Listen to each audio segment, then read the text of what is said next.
بسم اللہ الرحمن الرحیم والصلاة والسلام علی رسولہ الکریم اما بعد۔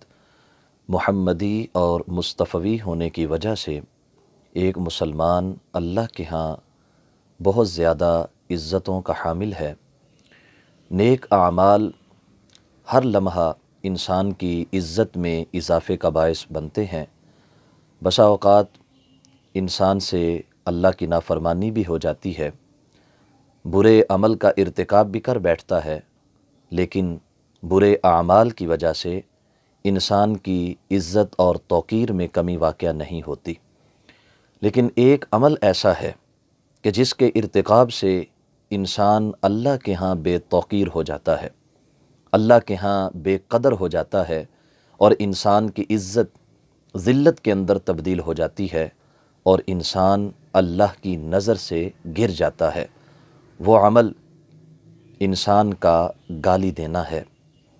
گالی دینا اور فحاشی کی بات کرنا، فحش گوئی کرنا، یہ ایسے ناپسندیدہ انداز ہیں کہ خالق کائنات جل جلالہ کی نظر سے انسان گر جاتا ہے۔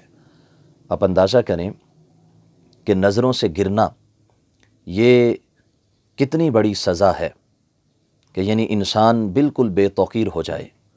اگر کہا جائے کہ فلاں شخص اپنے دوستوں کی نظروں سے گرا ہوا ہے، اگر کہا جائے کہ فلاں شخص اپنے والدین کی، بہن بھائیوں کی نظروں سے گر چکا ہے، تو بلا شبہ اسے معاشرے کا سب سے بدترین انسان سمجھا جاتا ہے، کہ جس کے اپنے دوست، جس کے اپنے والدین اور بہن بھائی ہی اس پر اعتماد نہیں رکھتے، اپنوں کی نظر میں جس کی کوئی قدر نہیں ہے، بھلا اس کی کیا عزت ہو سکتی ہے؟ تو وہ شخص کہ جو دوستوں اور والدین نہیں بلکہ اس کائنات کے رب کی نظر سے گر جائے، عزتیں عطا کرنے والے رب ذوالجلال کی نظر سے جو شخص گر جاتا ہے، اس کی بے قدری کا اندازہ کون کر سکتا ہے؟ اور یہ لمحہ انسان پہ اس وقت آتا ہے جب وہ اپنی زبان سے کسی کو گالی دیتا ہے، جب وہ اپنے ہاتھ سے کسی کو گالی لکھتا ہے۔ میرے آقا صلی اللہ علیہ وسلم نے مسلمان کو گالی دینا گناہ کبیرہ قرار دیا ہے، اور ایک وقت ارشاد فرمایا کہ اپنے آپ کو فحش گوئی سے بچاؤ، کیونکہ رب ذوالجلال فحش گوئی کرنے والے کو سخت ناپسند کرتا ہے۔ صحابہ کرام رضوان اللہ علیہم اجمعین کے سامنے نبی مہربان صلی اللہ علیہ وسلم نے گالی کی نحوست کو اور گالی کے وبال کو بیان کرتے ہوئے ارشاد فرمایا، خبردار تم میں سے کوئی شخص اپنے والدین کو گالی نہ دے۔ صحابہ کرام نے عرض کی، محبوب کیا کوئی شخص اپنے والدین کو بھی گالی دے سکتا ہے؟ یعنی ان مقدس لوگوں نے اسے سن کر بڑا عجیب سمجھا کہ ہم تو کسی حیوان کو، کسی جانور کو اور کسی اجنبی شخص کو گالی دینے کو بھی بہت بڑا جرم سمجھتے ہیں، اور یہاں بات اپنے سگے والدین کو گالی دینے کی ہو رہی ہے۔ کیا کوئی اپنے والدین کو بھی گالی دے سکتا ہے؟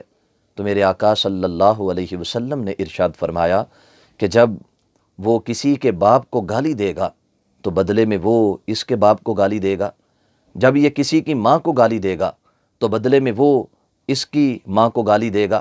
تو اب یہ حقیقت میں ایسے ہی ہے کہ جیسے یہ خود اپنے والدین کو گالی دے رہا ہے۔ عزیزان گرامی قدر، حضرت امام ابو داود نے اپنی سنن میں صحابی رسول حضرت جابر بن سلیم رضی اللہ تعالی عنہ سے روایت کیا ہے۔ آپ فرماتے ہیں، میں مدینہ منورہ حاضر ہوا اور پہلی مرتبہ میری نبی علیہ الصلاۃ والسلام سے ملاقات ہوئی۔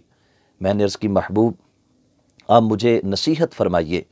تو میرے آقا صلی اللہ علیہ وسلم نے ارشاد فرمایا کہ میری نصیحت یہ ہے کہ تم گالی سے اپنے آپ کو بچا کے رکھو، گالی نہ دینا۔ حضرت جابر رضی اللہ تعالی عنہ فرماتے ہیں کہ میرے آقا نے فرمایا، اگر تمہیں کوئی گالی دے تو جواب میں اس کو گالی نہ دینا، اس پہ صبر کرنا اور اجر رب ذوالجلال سے طلب کرنا۔ حضرت جابر رضی اللہ تعالی عنہ فرماتے ہیں، خدا کی عزت کی قسم، میں نے جب سے اپنے محبوب صلی اللہ علیہ وسلم سے ملاقات کی اور جب سے مجھے آپ نے یہ نصیحت فرمائی ہے، اس دن سے لے کر آج تک انسان تو انسان ہے، میں نے کسی حیوان اور جانور کے لیے بھی گالی کا لفظ استعمال نہیں کیا۔ میں نے کبھی کسی کو گالی نہیں دی، کیونکہ گالی انسان کو اللہ کی نظر سے گرا دیتی ہے۔ آج ہم مذاق میں لوگوں کو گالی دیتے ہیں، تکیہ کلام ہم نے بنا رکھا ہے۔ ماں کی، بہن کی گالیاں یہ معمول کا حصہ ہیں، اور دوستوں میں بے تکلفی میں یہ گالی استعمال ہوتی ہے، اور گالی دینے والا بھی اس کو کچھ نہیں سمجھتا، اور گالی لینے والا بھی اس کو اپنے لیے اعزاز سمجھ رہا ہوتا ہے۔ عزیزو، آؤ رب ذوالجلال کی نظر میں اپنا مقام برقرار رکھیں، اللہ رب العالمین کے ہاں اپنی توقیر کو برقرار رکھیں، اللہ کے ہاں اپنی قدر کو برقرار رکھیں، اور یہ قدر برقرار تبھی رہے گی کہ جب ہم اپنی زبان کو اپنے قابو میں رکھیں گے۔ آج اگر یہ فحش گوئی کرتی ہے، آج اگر یہ بد کلامی کرتی ہے، آج اگر یہ گالی دیتی ہے، تو بلا شبہ اللہ کی نظروں سے گرنے کے ساتھ ساتھ کل جہنم کا ایندھن بھی بننا پڑے گا۔ میرے آقا صلی اللہ علیہ وسلم کا فرمان ہے، قیامت کے دن ایک شخص آئے گا، اس کے پاس نیکیوں کے انبار ہوں گے، پہاڑوں کی مانند اس کی نیکیوں کے ڈھیر ہوں گے، لیکن اس نے کسی کو گالی دی ہوگی، کسی کی غیبت کی ہوگی، کسی پر اس نے بہتان عائد کیا ہوگا، تو رب ذوالجلال جس کی اس نے غیبت کی ہوگی، گالی دی ہوگی، بہتان لگایا ہوگا، اس کی نیکیوں میں سے نیکیاں نکال کر اس کو دیتا جائے گا۔ پھر ایک وقت آئے گا کہ ایسے شخص کی ساری نیکیاں ختم ہو چکی ہوں گی، پھر ان لوگوں کے گناہ نکال کر اس کے نامہ اعمال میں ڈال دیے جائیں گے، اور بعد ازاں اس کو جہنم میں ڈال دیا جائے گا۔ اس واسطے آئیں، جو نیکیاں ہمارے نامہ اعمال میں موجود ہیں، ہم ان کا بھی تحفظ کریں۔ اگر ہم گالی دیں گے تو ہماری یہ نیکیاں بھی ضائع ہو جائیں گی۔ اللہ کی نظروں سے گرنے کے ساتھ ساتھ نیکیوں کا ضائع ہونا یہ دوہرا وبال ہمارے لیے بن جائے گا۔